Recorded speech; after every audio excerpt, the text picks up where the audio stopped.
Muy buenas noches. A nombre de la Asociación Nacional de Periodistas del Perú, filial Chachapoyas, agradezco a mis compañeros y compañeras de la base que me den la oportunidad de conducir la sesión de esta noche, que además es una sesión en la que voy a compartir con dos colegas, con dos amigas, sobre un tema en el que venimos trabajando desde hace muchísimo tiempo conjuntamente desde cada una de nuestras organizaciones.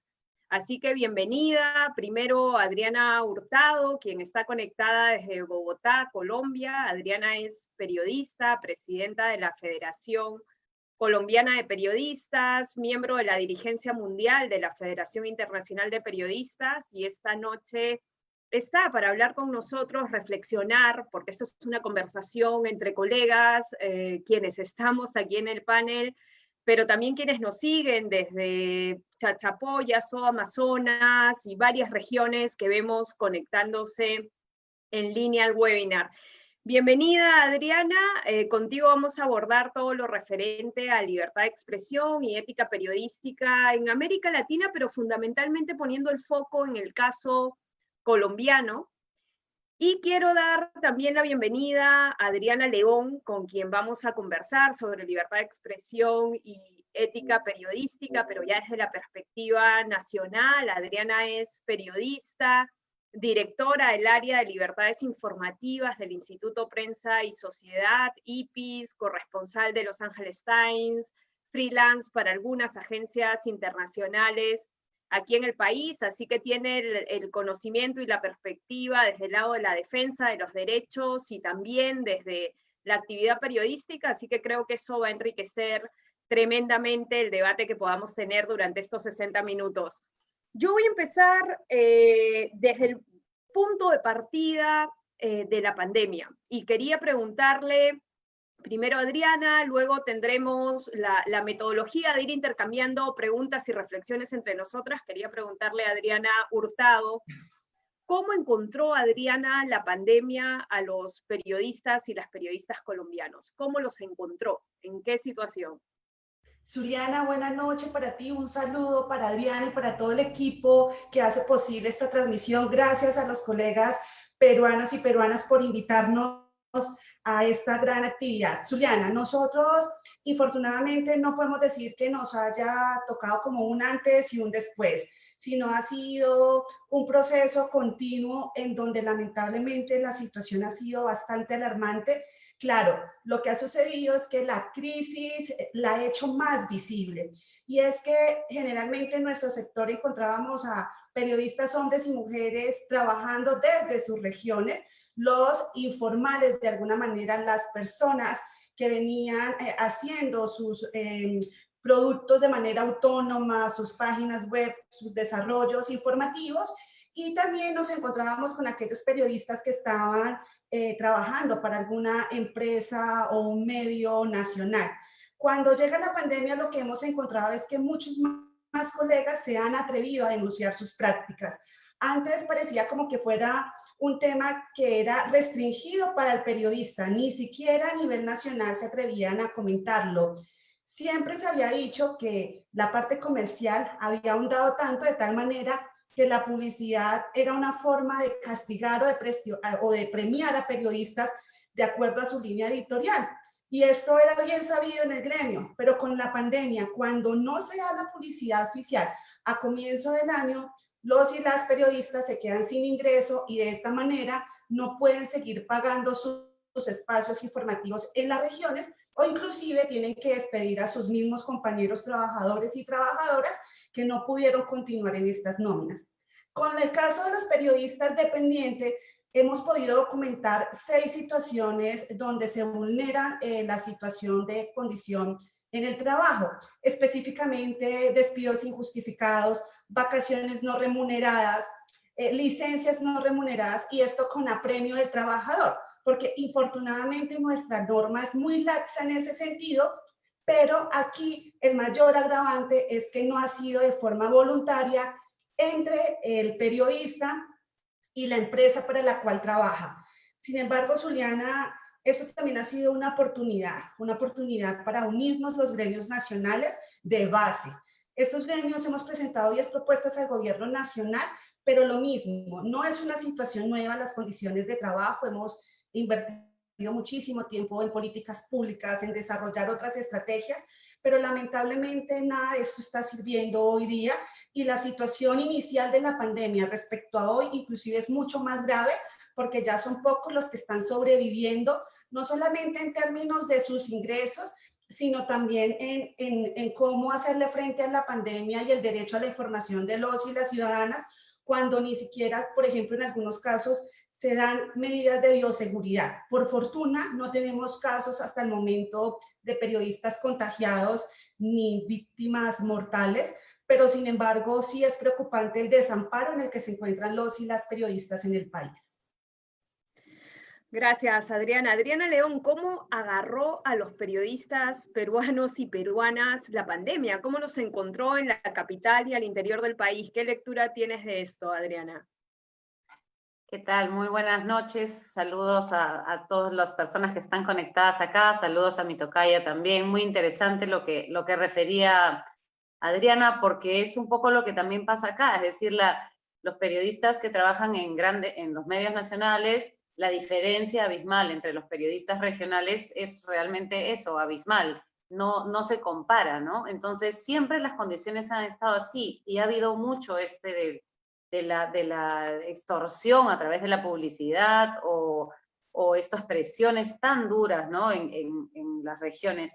Pero, y efectivamente sí, pues hemos tenido despidos, periodistas que converso con colegas de todo el Perú, de regiones que me comentan, bueno, no, ya no estoy sacando el periódico, ya no estoy en la radio, no, ahora me estoy dedicando a estar en Facebook. Muchos de los periodistas se han virado a las redes para poder expresar sus opiniones y sus denuncias, porque también son, por otro lado, periodistas a quienes la gente acude mucho, porque son la voz de lo que está pasando, y en el Perú, como en Colombia y como en general en América Latina, pues las cosas no se están haciendo bien, y la corrupción sigue siendo un problema, y esta pandemia ha destapado en el Perú una condición del sector salud que es realmente tremenda, o sea, tremenda, porque es terrible cómo la gente se muere porque no existe atención, porque los médicos están muertos o están enfermos o no quieren ir porque pues se van a contagiar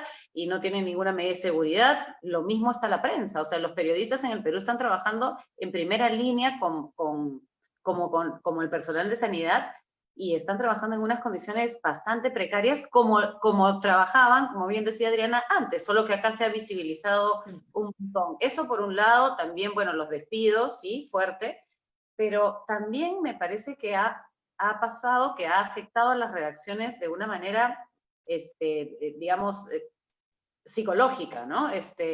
Las redacciones les ha sorprendido esta cobertura y no se ha pensado en la salud mental, por ejemplo, de los periodistas, en cómo están llevando una cobertura en la cual tienen que primero reportar desgracias humanas muy, muy fuertes, muy brutales, que son, efectivamente afectan, y también es el tema de estar hablando todo el tiempo el tema, el caso de las periodistas mujeres, que es más complejo porque están en la casa con el teletrabajo, los niños, la limpieza, la comida, es decir, es una carga estresante entre que se mezcla la profesión con la vida cotidiana.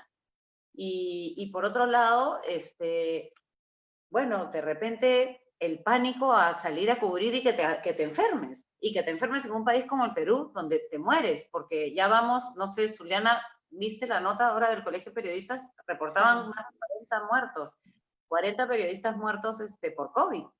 Entonces, acá en este país, y no porque sean periodistas, sino porque en realidad nadie se puede enfermar. Así que pienso que esta cosa, como al origen de tu pregunta, pues nos agarró un poco así, como a todo el mundo, pero me parece que no hay todavía, hay cosas aisladas, pero no hay una cosa de afrontar esto, no solamente de la cobertura, sino de cómo están mentalmente los periodistas, cómo lo están viviendo, ¿no? Sí, Adriana, tú tratabas un tema bien interesante, pero que yo también les pediría la perspectiva de cómo enfrentarlo. Ese tema emocional es un tema muy potente. Recuerdo las primeras semanas de mayo, donde todo el epicentro aquí en Perú estuvo en Loreto, y tú hablabas con un colega y te decían, ayer estuve con este colega y esta mañana falleció, ¿no? Entonces el impacto para seguir haciendo cobertura periodística era muy fuerte. En este momento lo están viviendo en Tumbes, es terrible. En los últimos 4 días han fallecido 3 colegas en Tumbes. Pero hay como en el gremio como una resistencia a aceptar que uno necesita acompañamiento emocional. O sea, esto es una cosa que va a tocar dar de vueltas, va a tocar abordarlo. Nosotros estuvimos incluso en el gremio ofreciendo dar acompañamiento emocional, no queríamos ni siquiera vincularlo con la palabra psicólogos, porque decíamos menos, se va a resistir todo el mundo a querer tener acompañamiento para afrontar una situación que es inédita y que es completamente complicada en cobertura.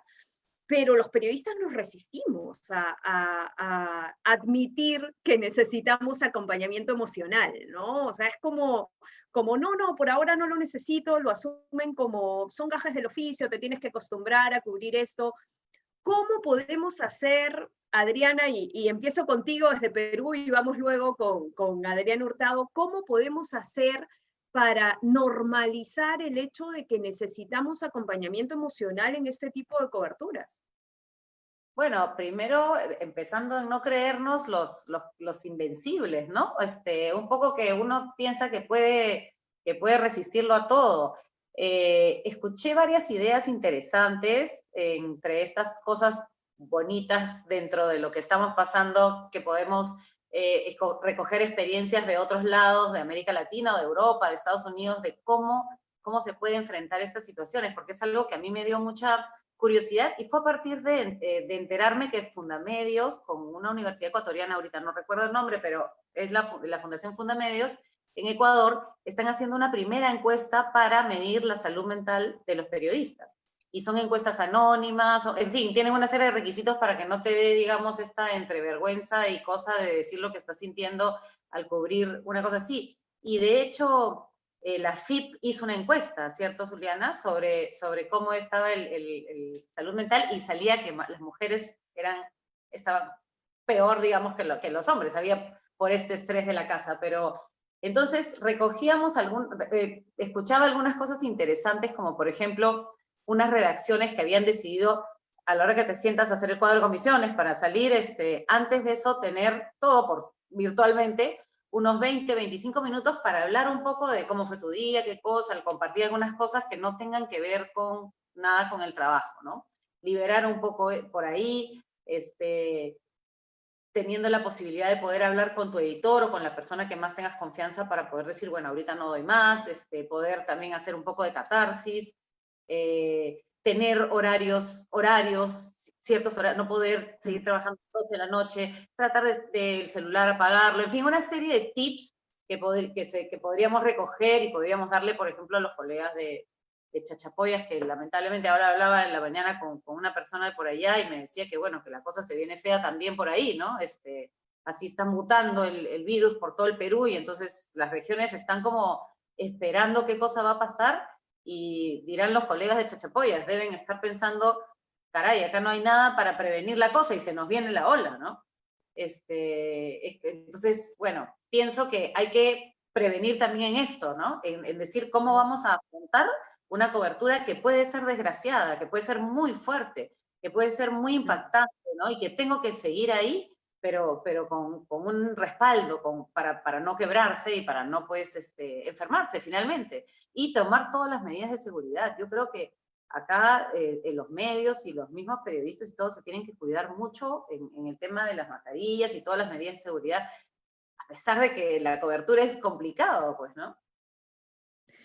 Gracias. Adrián Hurtado, ¿cómo están afrontando esto en Colombia? ¿Cómo está habiendo contingencia emocional? ¿Cómo están haciendo con los colegas, especialmente en las regiones que no tienen una empresa detrás, que muchas veces ve estos temas de acompañamiento emocional?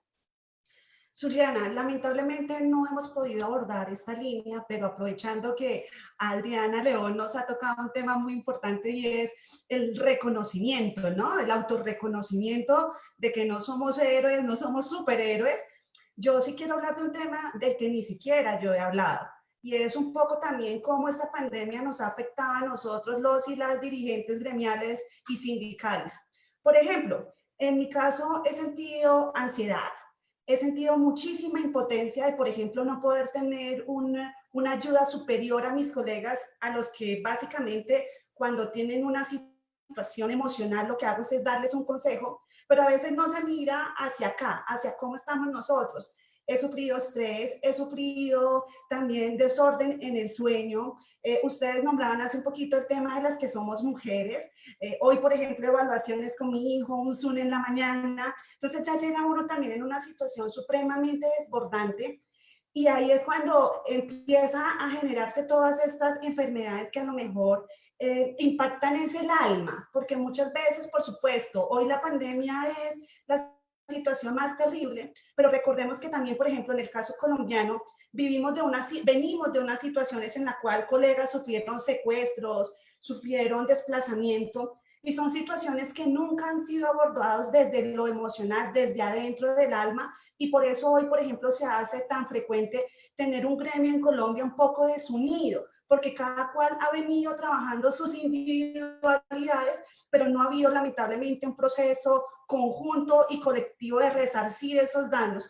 Yo creo que tenemos que hablar de esto al mismo tiempo y simultáneamente, pero como tal en Colombia, lamentablemente sí tengo que reconocer que no lo hemos podido abordar, y justamente es por la misma carga que tenemos las personas que estamos afrontando de verdad esta situación, porque pues existen otro tipo de organizaciones que desarrollan diferentes áreas, algunos tendrán otro tipo de apoyos, pero lamentablemente con la base de una organización que pueda trabajar de manera amplia, podríamos decir que estamos nosotros.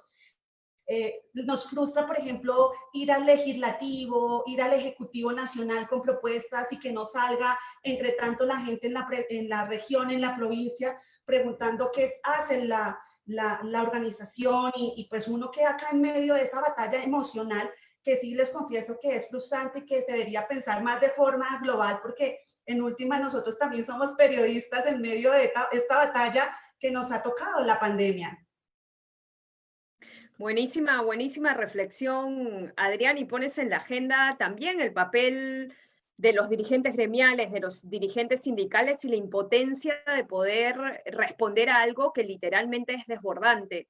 Yo quería entrar ahora a la libertad de expresión y la libertad de prensa, el ejercicio informativo, y empezar, vuelvo a Colombia, Adrián Hurtado, a preguntarte, ¿cómo ha afectado la pandemia el ejercicio periodístico desde la mirada de las libertades, el acceso a la información, la relación con las fuentes oficiales? ¿Cómo han vivido esta situación? Aquí en Perú tuvimos una polémica inicial bastante grande, por ejemplo, sobre el tema de las ruedas de prensa gubernamentales, la posibilidad de hacer repreguntas en las ruedas de prensa. ¿Cómo se ha dado eso en Colombia, Adriana? Bueno, Zuliana, para esto yo quiero referirme a una de las frases insignias de la Federación Internacional de Periodistas, y es que no puede haber libertad de prensa si los periodistas ejercen su profesión en un entorno de corrupción, pobreza o temor. Lamentablemente, con la pandemia, la mayoría de denuncias de los y las periodistas tienen que ver con temas de corrupción, y de corrupción de los propios gobernantes de nuestros países.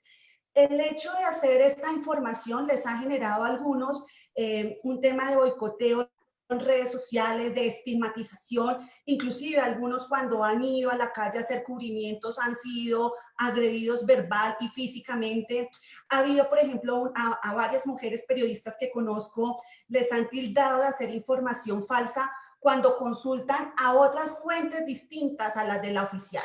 En Colombia hay unos decretos que se crearon en la pandemia. Esos decretos se rescata que permiten la libre movilidad, es decir, podemos transitar de un lugar a otro. Sin embargo, recientemente el presidente de la República le ha dejado esto a potestad de los alcaldes locales.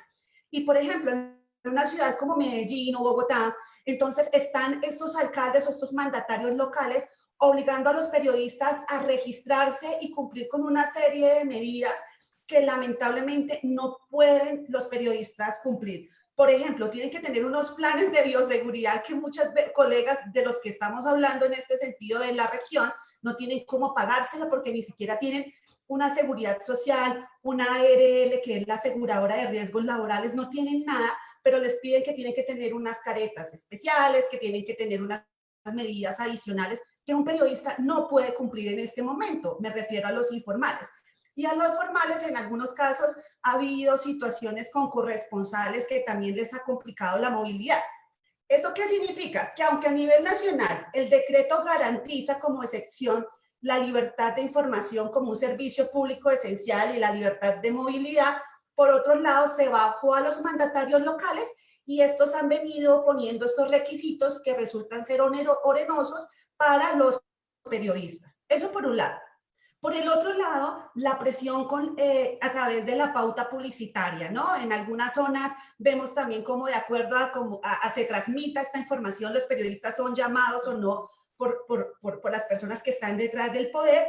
Y el tema de las ruedas de prensa, Zuliana, también nos ha pasado igual. Se han creído que los periodistas solamente están obligados o en función de transmitirle sus comunicados de prensa, inclusive ya mandan las voces editadas, los comunicados, si quieren que se les transcriba de tal manera, y pues los periodistas cuando son rehucentes a esto de una vez ya son enmarcados dentro de enemigos, y esto es una práctica de hace muchos años en nuestro país, solo que con la pandemia, insisto, se ha hecho más visible y lamentablemente son prácticas que como no hay una política pública, no hay realmente una defensa, pues se sigue haciendo. Aparte de eso, súmale, queridos colegas y Zuliana, que se viene dando un perfilamiento por parte de las autoridades, en este caso del Ejército Nacional, en donde pues estaban consiguiendo los datos personales y privados de periodistas, y pues esto también vuelve y alarma el tema de la libertad de prensa, porque pues obviamente estos datos sensibles no se sabe ni quién los tiene, ni para quién los ha obtenido, ni para qué. Entonces volvemos a este tema muy preocupada, de nuevo, no solamente por la pandemia, sino por la situación de orden público. Nuevamente empezamos a registrar casos de combates entre la fuerza pública y las fuerzas ilegales, y esto significa que los periodistas, aparte de tener que mediar con la pandemia, volvemos a retroceder con este tema de cubrimiento de asuntos relacionados con el orden público. Adriana León, ¿cómo evalúas en Perú el ejercicio periodístico desde el lado de las libertades? ¿Se han vulnerado las libertades en esta emergencia sanitaria? Pues yo creo que sí, básicamente, a ver, han habido casos, sí, bueno, de restricciones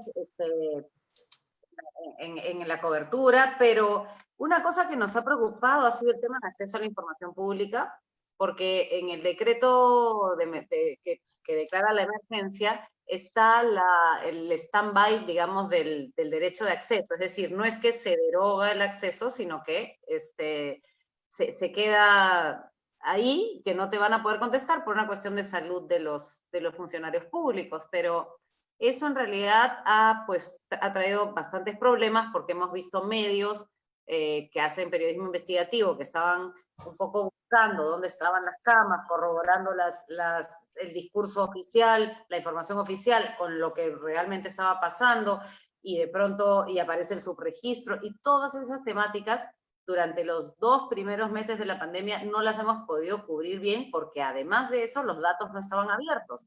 Entonces no había data abierta y no se podía analizar, no se podía comparar, no se podía criticar.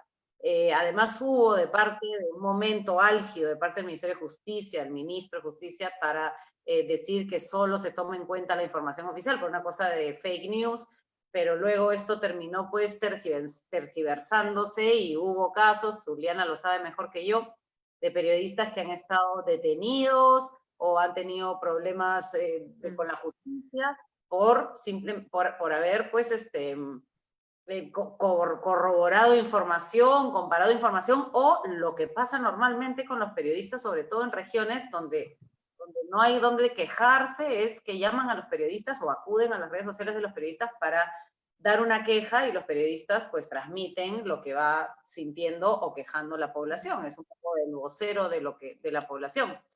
Entonces, yo sí creo que han habido problemas, que hay todavía problemas, pero pienso que yo, por ejemplo, yo quisiera que ahora con los colegas, los que estamos ahora hablando con periodistas de la región Amazonas, de Chachapoyas, de por ahí, si podrían ellos ir, o sea, entiendo que la zona va a tener más casos, obviamente van a haber más casos, van a haber más pruebas, y probablemente los servicios sanitarios colapsen.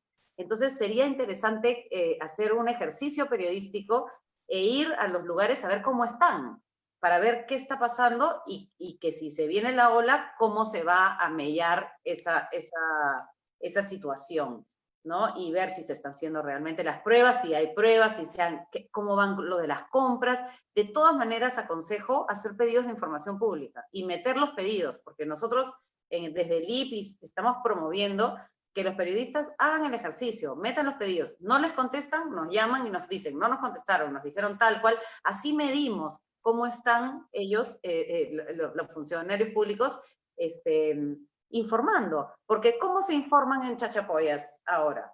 ¿Con quién? Aparte, por el gobernador, por el alcalde, por el comando COVID, cuál es el cruce de información, se sabe la data, conocen esta data. Todo eso yo creo que es interesante ir buscando esa información y dando esa información. Y así la gente tiene bastante más acceso, ¿no? a lo que tiene que hacer. Y por otro lado, también pienso que hay ciertas cosas que deberíamos discutir, tal vez ahora más a profundidad, o preguntárselo a Adriana cómo es en Colombia, es el tema de cómo transmiten las noticias también, porque hay mucho miedo, ¿no? Entonces, todas esas palabras, se dice el virus del mal, el maligno virus, el no sé cuántos, es como darle una connotación que es el susto. La gente ahorita estamos asustados porque no conocemos esta cosa, nunca nos ha pasado en la vida. Entonces, ahora más que nunca los periodistas tenemos que ser súper responsables para poder dar contenido informativo que sea más, en este caso, estadístico, creo yo, porque eso está más enfocado a lo que pasa.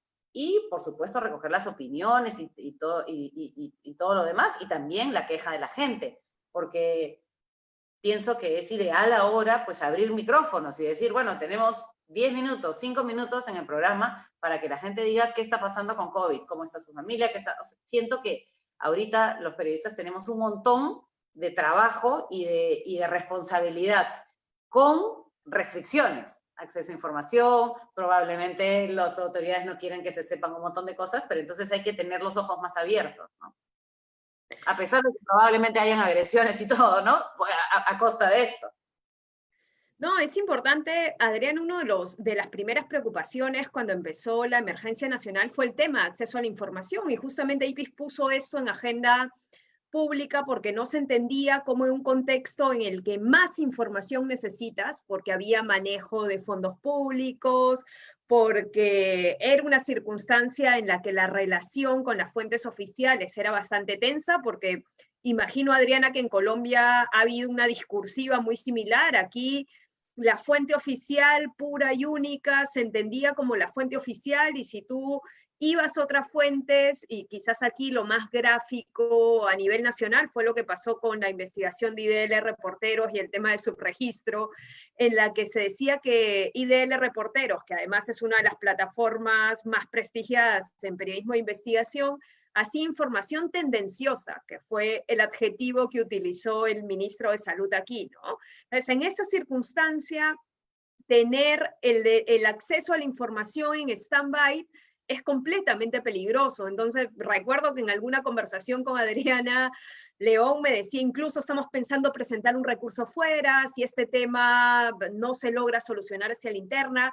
Y lo subrayaba, Adriana, porque sí creo que en estos contextos, más que nunca, ese instrumento legal es vital para acceder, para poder contrastar. Y lo hemos visto en ejercicios que también saludamos, como la puesta en data abierta, por ejemplo, de la asignación de créditos de Reactiva Perú, ha servido tener la data abierta para poder cruzar información y poder revelar cosas que son las que hemos venido viendo en los últimos días. Yo ahora quería meterme al tema de cobertura y desinformación. E invitar a quienes están en la sala y quienes nos siguen en redes sociales que pueden ir haciéndonos llegar preguntas en ambas plataformas y las vamos a recoger luego que terminemos este bloque. Pero yo quería meterme al tema de la cobertura. ¿Cómo cubrir el tema del COVID? ¿Cómo lo estamos cubriendo? Porque en ese escenario también tenemos un gran problema y empezaba por esa dicotomía, ¿no? El respeto al dolor del otro, que eso es vital en este tipo de coberturas, o sea, es muy complicado para uno como periodista ir y hablar con alguien que acaba de perder no solo a su padre o a su madre, a su padre, a su madre, a su hermano, y tiene a su pareja ingresada en el hospital por COVID, ¿no? ¿Cómo nos manejamos en función a lo que pueda decir o no pueda decir la ley, en función a una perspectiva ética? El tema de la reserva de las identidades, el COVID en este país y creo que en buena parte de Latinoamérica sigue estigmatizando, aquí se asumía como la peste y se sigue asumiendo en muchos espacios. Hubieron periodistas que fallecieron por COVID, que tuvieron que pasar 3 o 4 semanas para que las familias nos dijeran internamente que había sido COVID, porque no querían hacerlo, por el miedo que la familia sea estigmatizada en el mismo lugar en el que vivían. ¿Cómo cubrir esto? ¿Cómo se está haciendo, Adriana Hurtado, en Colombia? ¿Cómo valorarías la cobertura que se está haciendo no solo en los medios nacionales, sino también en los medios regionales? ¿Cómo están abordando la cobertura del dolor de las víctimas? ¿Qué corregiríamos y qué podemos imitar aquí de las buenas prácticas? Bueno, Juliana, yo quisiera agregar una parte anterior a lo de acceso a la información, porque, por ejemplo, acá, aparte de que el Ministerio de Salud es la única fuente autorizada en materia de cifras, ha habido en parte de los decretos de emergencia para los periodistas y para cualquier ciudadano que quiera acceder a información pública, un cambio de 15 días hábiles o 15 días calendarios a 30. Es decir, que esto duplicó la cantidad de tiempo a la cual los periodistas, digamos, pueden acceder a esa información. Por ejemplo, nosotros como FECOLPER impusimos un derecho de petición y han pasado 2 meses desde la pandemia prácticamente cuando inicia y aún no tenemos respuesta. La inmediatez de la misma situación, de las cifras, de la incertidumbre que cubre o que contagia también obviamente a todo el mundo respecto a la COVID-19, pues hace que deberían los gobiernos ser más flexibles en los tiempos de respuesta. Pero aquí lo que ha sucedido es caso contrario. Respecto al tema de la responsabilidad social, hay algunos casos, por ejemplo, que hemos visto como periodistas, pero especialmente los que tienen estas plataformas en redes sociales, han venido haciendo publicación de los nombres, incluso de los lugares de residencia de las personas contagiadas. Algunos de ellos dicen que es con autorización de las personas porque quieren como contradecir las cifras oficiales y que por esa razón han obtenido los permisos para divulgar esa información. No obstante, generalmente lo que ha sucedido es una avalancha de ciudadanos criticando ese tipo de ejercicio, pero pues ellos se han escudado en que tienen permisos de los familiares. Hay otra situación aquí y es que las personas que están muriendo por la pandemia ya ni siquiera le permiten a sus familiares acercarse o recoger el cuerpo, sino que todos van a cremación. Esto también dificulta que los periodistas puedan conocer esas identidades y puedan saber quiénes son las familias que están detrás de estos casos. Sin embargo, lo que vemos es que más allá de pronto de un periodismo sensacionalista o amarillista, vemos como cada vez más las personas con familiares publican en sus redes sociales los casos de contagios. Prácticamente es para tratar de revertir esa información que hay del Estado, porque de alguna manera no hay credibilidad en este país frente a las cifras oficiales, y esto lleva a que los ciudadanos hagan un uso a la libertad de expresión justamente para dar a conocer estas otras situaciones. No conocemos de un ejercicio de periodismo investigativo que haya refutado alguna de las prácticas oficiales en este país. Y digamos que la constante es remitirse a las cifras oficiales y a los boletines institucionales, justamente por el miedo que causa una de las cosas que siempre hemos hablado en este país, y es el acoso judicial.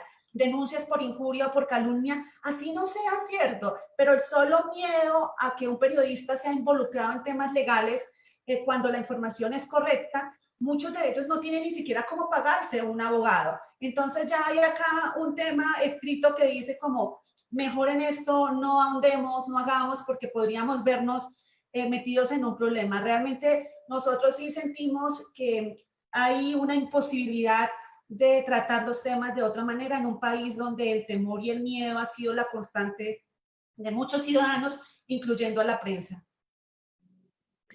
Adriana León, ¿cómo ves la cobertura en Perú? Mire, yo creo que si hacemos una especie de foto de cómo ha estado contrastando la información, la prensa, digamos, con recursos, la prensa nacional, ha tenido un rol y tiene un muy buen rol, pienso yo. Esto que mencionaba Zuliana del subregistro que sacó de Reporteros, realmente contundente, además una excelente investigación metodológicamente muy buena.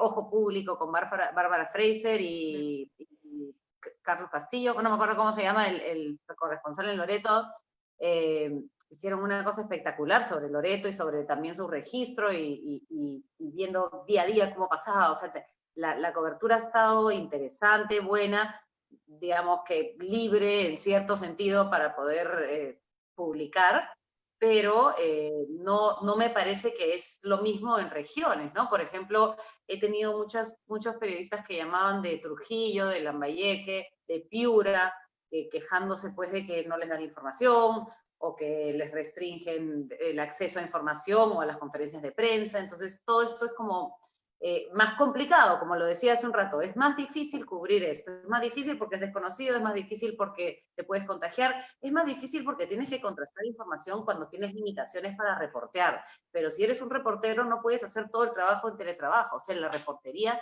no se puede hacer en el trabajo, ¿no? En la casa. Entonces hay que salir, pero hay que salir con todas las precauciones y con el miedo a contagiarse, y con el miedo a llegar a tu casa y contagiar a los de tu casa. En fin, es una cosa muy estresante todo el tiempo, ¿no? Yo tengo una listita de recomendaciones que hice más o menos como pensando en qué es lo básico para tener una cobertura sobre una cosa, sobre todo desconocida. Eso es lo que, pienso que la responsabilidad máxima que tenemos los periodistas es que estamos informando sobre algo que ni siquiera el más experto en salud o en ciencia lo sabe. Así es cierta. Entonces, es complicado, hay que ir con ellos, hay que ir con los que están estudiando el virus y con los que están realmente trabajando para conocerlo y para combatirlo, ¿no? Así que, bueno, siempre digo, las fuentes de la OMS, las fuentes que uno sabe que son fuentes confiables, pero no porque lo dijo la BBC o porque lo dijo Deutsche Welle o porque lo dijo CNN, que yo voy a replicar esa noticia. Es decir, siempre hay que corroborar, siempre, así lo diga el medio más importante del mundo. Y si ustedes lo revisan un poquito qué cosas he escrito en revistas de ciencia, unas revistas de ciencia muy prestigiosas han tenido que corroborar, retractarse en informaciones que habían dado. Entonces, siempre ser muy cuidadosos con todas las fuentes, ¿no? Pienso que es bien importante enfocarse en la reportería más que en el análisis, ¿no? En el análisis está bien porque, claro, puedes analizar cómo realmente los sistemas de salud están mal, todo, pero ahorita lo que necesita la gente es información. Información para cuidarse y para no morir y para atenderse de la manera que se tiene que atender dentro de la precariedad que es nuestro país, ¿no? Entonces, también mirar que las cifras, no todas las cifras son correctas, hay que corroborar también eso, y para eso también yo le digo siempre a los colegas, en este caso a los que nos están viendo allá en el norte, que siempre pueden acudir a nosotros, a IPIS, a la ANP, a los colegas, porque nosotros podemos también darles herramientas, darles fuentes, listas de contactos para hacer una mejor cobertura. Bueno, obviamente todo el tema de estigmatización, que lo decía muy bien Zuliana y Adriana, y revelar los nombres, porque además acá, se los digo de verdad, colegas, o sea, te vas a la cárcel por emitir una información falsa, o sea, no es cualquier cosa, ¿no? Entonces hay que ser muy cuidadosos con eso, muy, muy cuidadosos. Pienso que hay que tener una lista de expertos, hay un montón de expertos, un montón de no expertos también, porque miren, no sé si vieron estos tweets que hizo Miguel Bosé, que es un tipo, pues, que es un cantante, es un líder de opinión, es una persona que todo el mundo lo conoce, lo respeta, y el tipo empezó a disparar en el Twitter una cantidad de cosas que son falsas y que asustan horrible a la gente, y que la gente termina haciéndolo, o sea, no es película que la gente se inyectó cloro porque Trump lo dijo, o sea, entonces sí hay que tener mucha responsabilidad. Bueno, hay que, como digo, prestar atención a entrevistas de los expertos. Yo creo que hay que hacerse una listita de expertos con sus, con sus teléfonos y sus mails y qué sé yo, y citarlos, ¿no? En el Perú, felizmente, hay bastantes fuentes y son buenas fuentes. Pienso que en el Twitter también hay médicos o científicos que están analizando mucho esta nueva data que está abierta.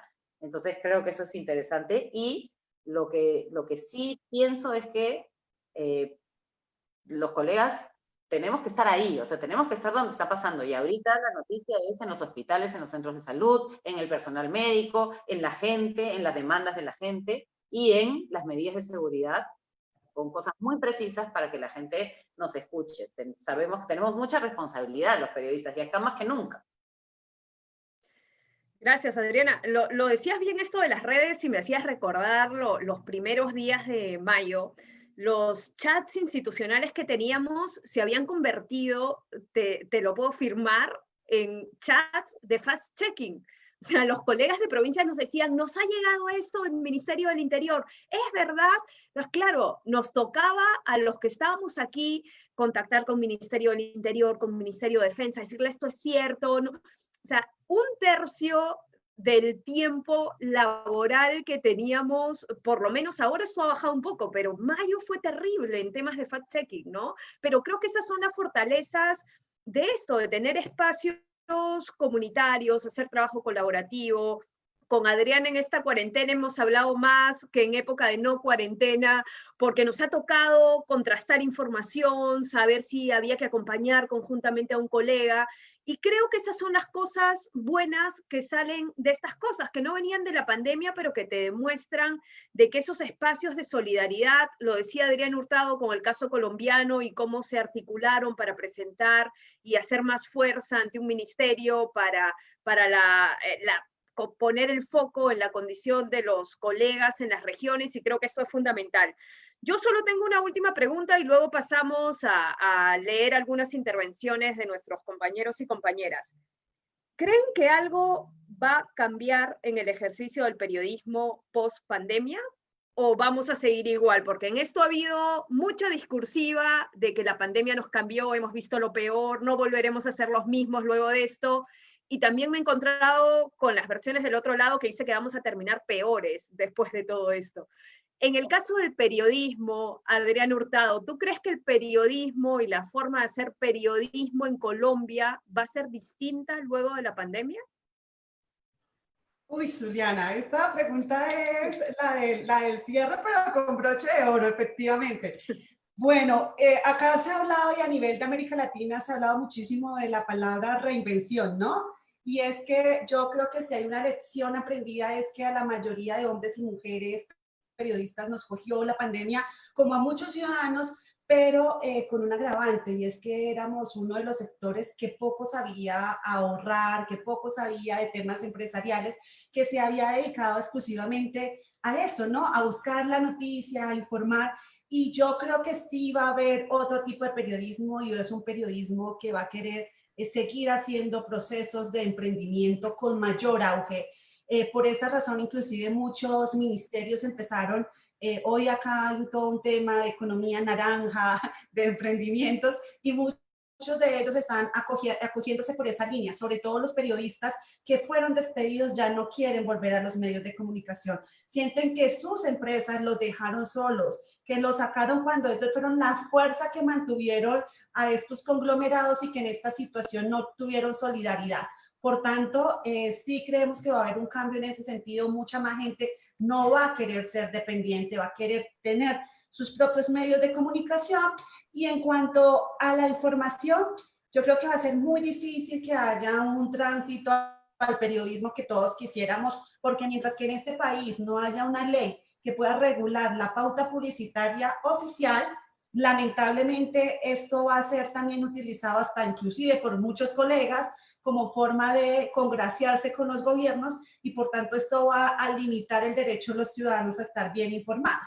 Por eso para nosotros el camino sí es de reglamentación, pero una reglamentación desde la perspectiva también de los y las periodistas, no desde las ONGs, que por supuesto que es muy valiosa que estemos todos unidos en una misma mesa, porque no se trata de los que estén aquí o de allá, sino todos pensando en lo mismo. Pero históricamente en este país las normas se han hecho sobre todo desde la capital y no pensando o no con la suficiente participación de los colegas en la región. Por eso es importante, ustedes lo vienen haciendo allá muy bien, estaba escuchándolas que ahora están en mayor comunicación entre IPIS y la ANP, entre otros sectores.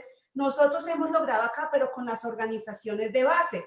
Lamentablemente con otras organizaciones que hacen un excelente trabajo, no hemos logrado esa articulación que quisiéramos para pensarnos en colectivo y para trabajar por esas mismas causas que muchas veces hay unas comunes y que sería importantísimo poderlas trabajar en conjunto. Lo hemos intentado, lamentablemente no ha sido así, pero esperamos que la pandemia también nos deje esa enseñanza y que podamos tener justamente unas normas que se acomoden más a la realidad de nuestros colegas en la región, porque Zuliana, el periodismo va a seguir siendo igual si las condiciones en las que se emplean los periodistas o en las que la pauta termina condicionando el ejercicio de información, no habrá nada que cambiar, excepto lo que he mencionado anteriormente, que es que muchos más periodistas no quieren volver a ser empleados.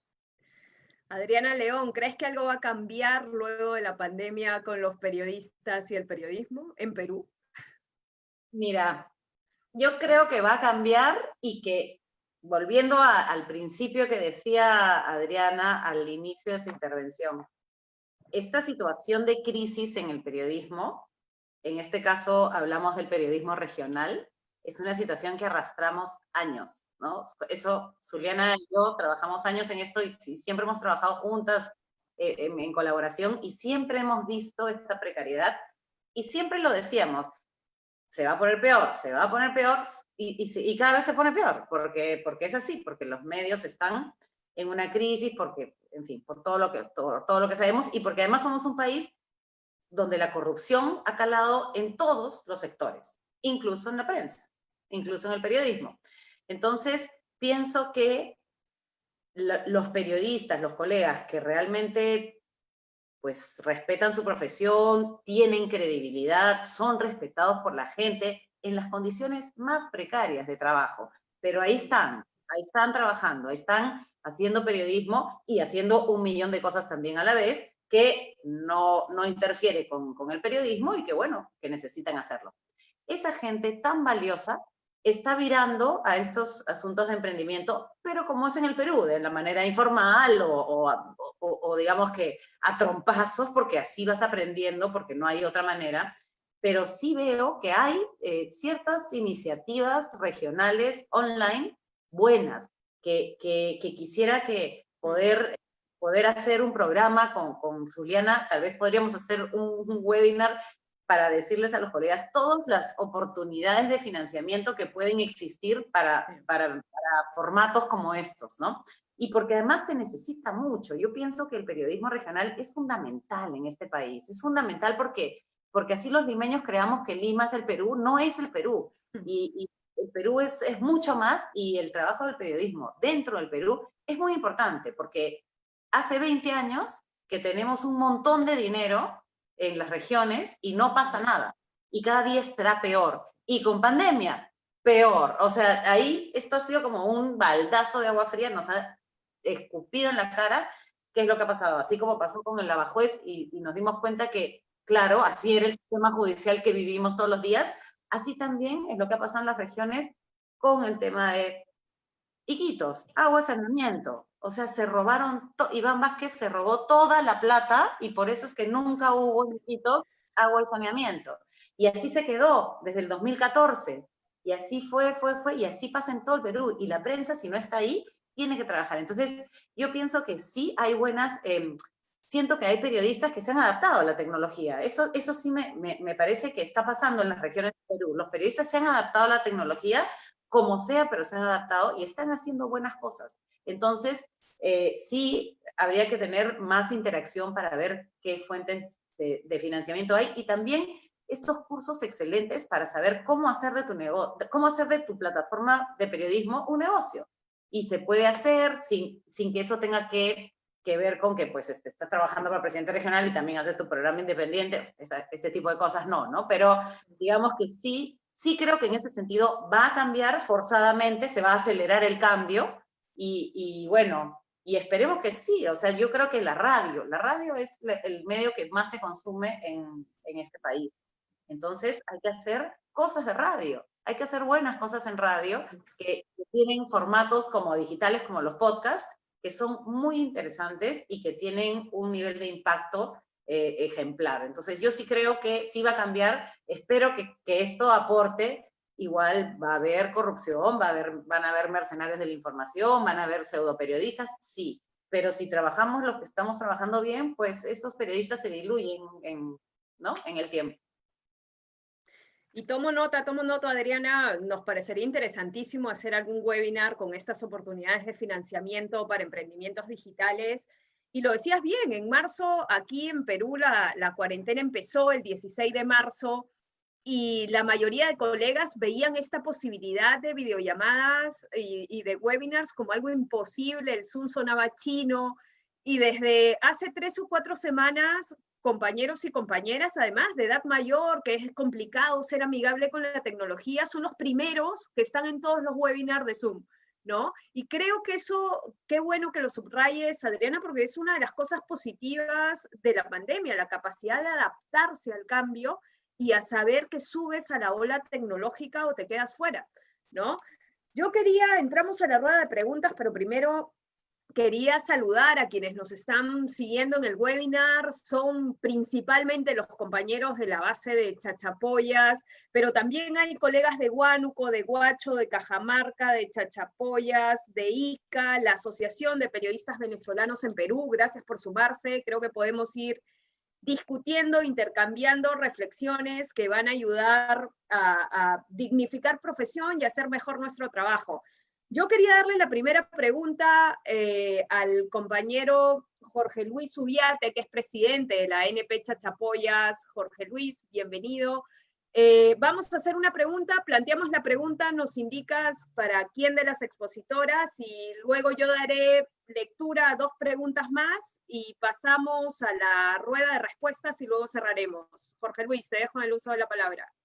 Buenas noches, Zuliana. Buenas noches a todos. Primero, un agradecimiento desde acá de la filial Chachapoyas a Diana Hurtado desde Colombia y también a Adriana León desde la capital de la República. Agradecimiento inicial a todas ellas. Una pregunta para ambas.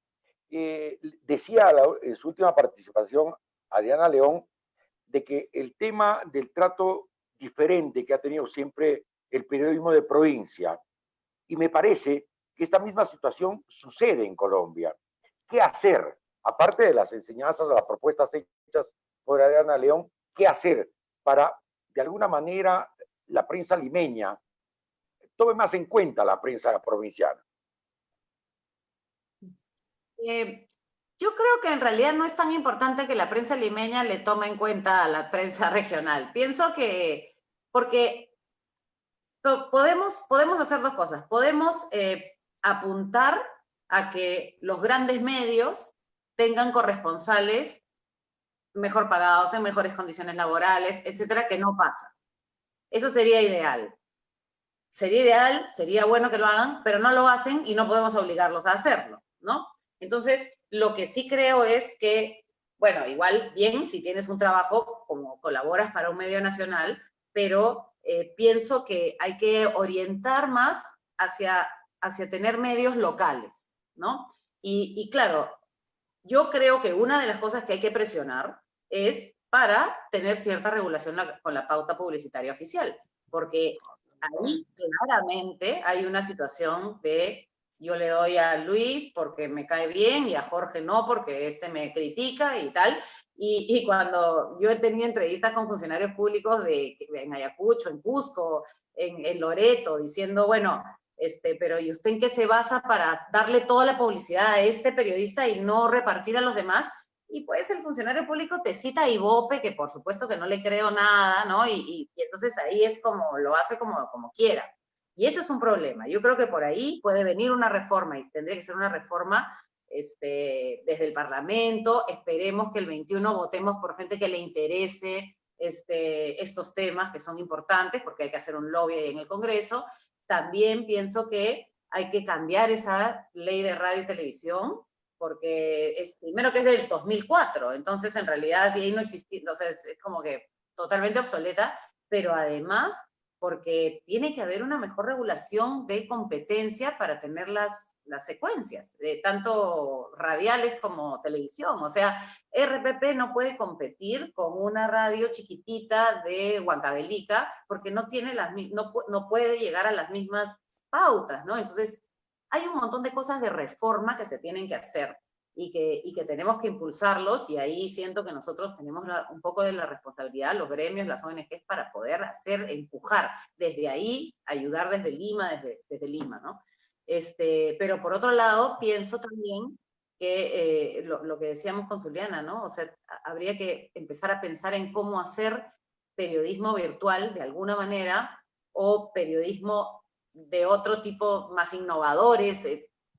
Ahí mencionabas a los colegas de Venezuela. En Venezuela hay una cosa que no me acuerdo cómo se llama, pero es como unos periodistas que se suben a los micros, a la combi, y ahí hacen como un noticiero en vivo, ¿no? Y entonces están informándole a la gente, pero en vivo de verdad, sentados ahí en el micro. Está súper, es una iniciativa, me pareció muy, muy así como muy buena para llegar a toda la gente, y lo presentaron a una cosa de emprendimiento y ganaron un poco de dinero para continuar haciendo las cosas. Entonces, pienso que estos tiempos, este mundo tan loco que nos está tocando vivir, pero con tecnología también, nos dan la oportunidad de las buenas ideas que antes decíamos, bueno, se quedan en las cuatro paredes, pues las voy a sacar a flote por ahí que funcionan. Adrián Hurtado, ¿quieres hacer algún comentario a la pregunta de Jorge? Sí, tres cositas, Juliana. La primera, construir confianza. Los medios de comunicación locales, o como se conocen, regionales o de provincia, deben aprovechar el auge del consumo de medios, por lo menos en el país. Las cifras han venido creciendo en el consumo de medios justamente por la avalancha de desinformación en redes sociales y en plataformas de datos. Y en ese sentido hay una oportunidad para construir la confianza que de alguna manera sí fue socavando el periodismo tanto nacional como regional por la forma, sobre todo como se ha hecho cobertura del conflicto armado en nuestro país, y ahora seguramente también tendrá un peso el tema del cubrimiento de la pandemia.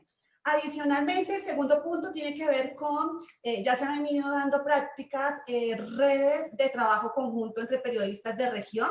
Ya muchos de ellos, los que han tenido que abandonar sus espacios porque no tenían más cómo pagar, se han unido creando estos emprendimientos digitales, pero no cada uno teniendo una programación 100%, sino creando programación de apoyo y programación conjunta. Entonces se está dando ese fenómeno de trabajo conjunto para no desbordarse frente a la capacidad que tiene cada uno para poder mantener su medio de comunicación.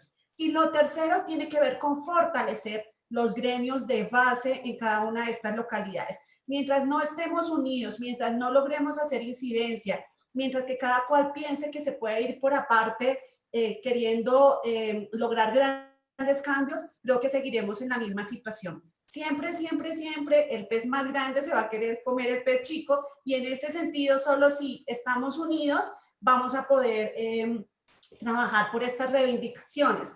Hay una, por ejemplo, en el caso de Colombia tenemos pues la organización de base sombrilla que es la FECOLPEC, pero necesitamos fortalecer a los gremios locales justamente en muchos temas. Unos incluso en incidencia, resolución de conflictos, emprendimiento, presentación y formulación de proyectos, otras formas de vivir y de obtener ingresos diferentes también a la pauta publicitaria. Tenemos colegas con habilidades y con profesiones aparte del periodismo, especializaciones en medio ambiente, en otras áreas, y llegó el momento de sacar ese talento de nuestra base para hacer seminarios y para hacer otro tipo de actividades. Gracias, gracias Jorge. Adriana León, Adriana.